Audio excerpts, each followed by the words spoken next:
And the Pentagon is saying no American troops or officials will be held accountable for a drone strike in Afghanistan last August that killed 10 civilians, including 7 children.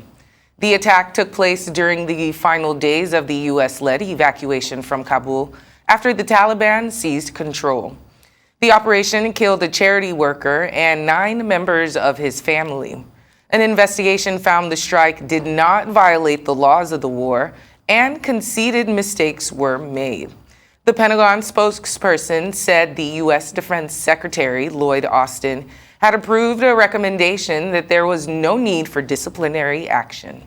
For more on this, we will be joined by Arise U.S. Correspondent Rotimi KADE. Good afternoon or good morning, Rotimi. Let's get into Donald Trump's former chief of staff, shall we? Can you tell us now what will happen to Mark Meadows in relation to this investigation into the storming of the Capitol in January? Well, I think right now Mark Meadows risk of being lashed with a lot of the outcome of the contempt of Congress, which will be debated later today. The consequences of that will definitely be that he may likely risk a jail term of a minimum of 1 year if the Department of Justice find it deemed to actually, follow through with the submission by the Congress. So right now, his political future is really on the brink.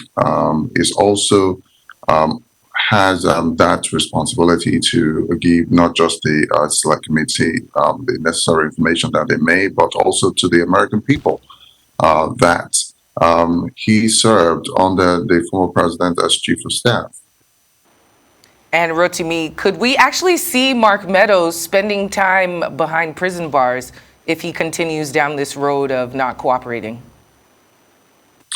There's high possibility that he could do that, even though as a former member of Congress, he was given all the due respects to show up for the testimony and his deposition, but what he did rather was not to appear, and that's a full disrespect to Congress as his former colleagues.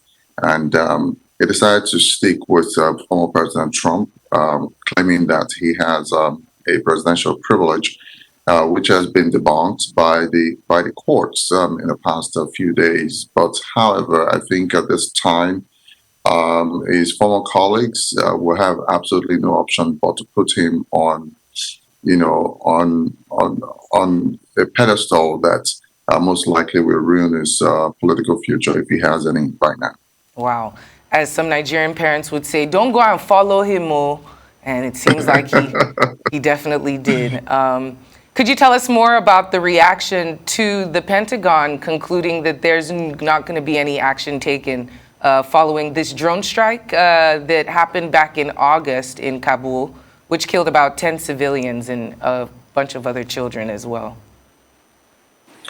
Well, our humanitarian aid organizations have roundly condemned the decision of the Defense Department to actually not met out punishments to the officers involved. Don't forget that that incident happened on the heels of the suicide bomber that killed 13 or 12, I should say, U.S. troops in the process of trying to exit Afghanistan at the time. And this was, at the time, at a very critical time when the U.S. military decided to act in a way that would prevent any further suicide bombing. But that was a miscalculation on their part because the person in question, the 37-year-old man and his family, was working for an organization that is affiliated with the U.S. So a lot of people are questioning why this decision is coming at this time. But the response from the Pentagon has been that it wasn't in negligence on the part of the officials that actually carried out that attack or that strike, but it was a mistake or mistaken identity, which of course should not attract punishment from the hierarchy of Pentagon. And they said also that this is just to prevent any further carnage at the Kabul airport, because the car at the time was, going towards that area, and they assumed that he may be, you know, uh, he may have some sort of intentions to actually carry out those strikes. But I think that the Attorney General, who was investigating the matter, made some, few recommendations, which are that, the military should improve its procedures to ensure that children and other innocent civilians are not present before launching a time-sensitive strike. That's one of the recommendations. And he also said that that there should be some sort of military procedure that would help, military officials to avoid such strikes, which includes the what they call them in military terms confirmation bias. So those recommendations obviously are the things that the Defense Secretary Lloyd Austin will be considering going forward. Well, it's an unfortunate situation, but we thank you for joining us this afternoon on Newsday.